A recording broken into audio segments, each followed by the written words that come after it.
मैं कथा सुनाता हूँ वैष्णो देवी माँ के दर की।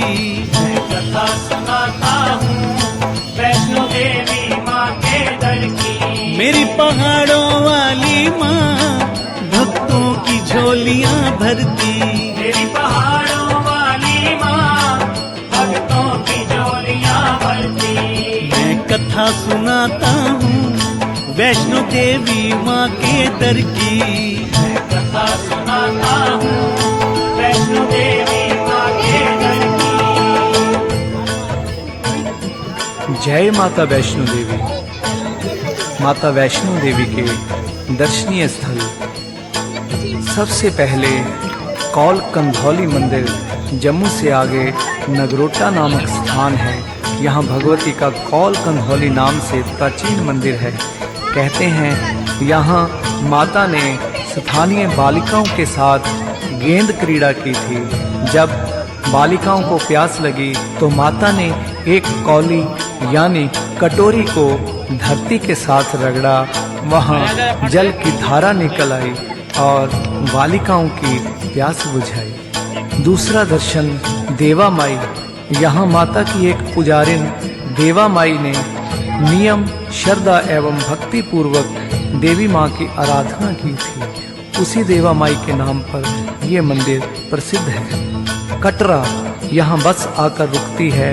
यहाँ से यात्री पैदल माता के दर्शनों के लिए जाते हैं। कटरा में बहुत सी धर्मशालाएं और होटल विश्राम करने के लिए बने हुए हैं। यहाँ से यात्रा पर्ची मिलती है।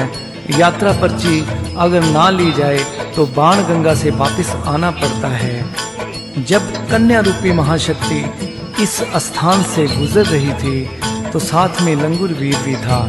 चलते चलते लंगूर वीर को प्यास लगी तो देवी ने बाण मारकर गंगा प्रभावित कर दी और अपने प्रहरी की प्यास बुझाई। उसी गंगा में माँ देवी ने अपने बाल धोए और संवारे, इसलिए इसे बाल गंगा भी कहा जाता है। इस बाल गंगा में स्नान करने से बड़ा पुण्य प्राप्त होता है। चिंतामणि मंदिर, यहाँ से त्रिकूट पर्वत की चढ़ाई प्रारंभ होती है। कटरा से माता के दर्शनों को जाते समय यात्री इस भव्य मंदिर के दर्शन करते जाते हैं। चिंतामणि ट्रस्ट द्वारा एक धर्मशाला का निर्माण भी किया गया है। आगे दर्शनीय दरवाजा है। पुल से गुजरकर बाणगंगा को पार करना होता है। आगे पक्का मार्ग है, सीढ़ियों का रास्ता है, घोड़े खच्चर आदि भी जाते हैं। आगे चलकर चरण पादिका मंदिर है। यहाँ माता के चरणों के दर्शन हैं। और आगे चलकर आदकुंवारी मंदिर है। फिर आगे माता की गर्भजून गुफा के दर्शन हैं। आगे हाथी मत्था की चढ़ाई है। सांझी छत से आगे माता वैष्णो देवी की परम पवित्र गुफा के दर्शन हैं। यह माता वैष्णो देवी का दर्शनीय स्थल है। भगत श्रीधर की कथा। माता के अवतार धारण की कथा को वेद ग्रंथों में बहुत विस्तार से लिखी गई है। इसका हम विस्तार नहीं कर रहे हैं, लेकिन एक कथा जो श्रीधर भगत की है हम आप भक्तों को सुनाते हैं। सबसे पहले श्रीधर ने वैष्णो माता के इस स्थान की पूजा करनी आरंभ की थी। कटरा से लगभग 2 किलोमीटर दूर हंसाली गांव है। श्रीधर जी इसी गांव के निवासी थे। संतान ना होने से वे बहुत दुखी थे। श्रीधर की सच्ची भक्ति देखकर माँ को कन्या रूप धारण करके एक दिन आना पड़ा। एक दिन भगत जी ने गांव की छोटी छोटी कन्याओं को बुलाकर कन्या पूजन किया। उन्हीं में जगन माता भी कन्या बनकर आ गई। भगत श्रीधर की दृष्टि उस महादिव्य रूप कन्या पर पड़ी तो भगत जी विस्मय में डूब गए, क्योंकि यह कन्या उन्होंने पहले कहीं देखी नहीं थी। बाकी सभी कन्याएं दक्षिणा लेकर चली गई, पर वह कन्या वहीं बैठी रही। श्रीधर जी ने उस कन्या से कुछ प्रश्न करना चाहा तो कन्या पहले ही बोल पड़ी। कन्या ने कहा, आप एक विशाल भंडारे का आयोजन कीजिए। आसपास के सभी गांवों को आदेश दे आओ कि हमारे यहाँ दोपहर को महान भंडारे का आयोजन किया जा रहा है। इतना कहकर कन्या लुप्त हो गई। श्रीधर जी विचारों में डूब गए। आखिर ये कन्या कौन थी? हो न हो यह जरूर कोई शक्ति थी। भगत जी भंडारे वाली बात से परेशान हो गए, परंतु उन्होंने कन्या वाली बात को मुख्य रखा और आसपास के गांव को निमंत्रण देने के लिए निकल पड़े। श्रीधर जी आदेश देने एक गांव से दूसरे गांव जा रहे थे, तो मार्ग में उन्हें एक साधुओं का दल मिला। तो श्रीधर जी ने साधुओं को प्रणाम किया और साथ में भंडारे में पधारने के लिए कहा।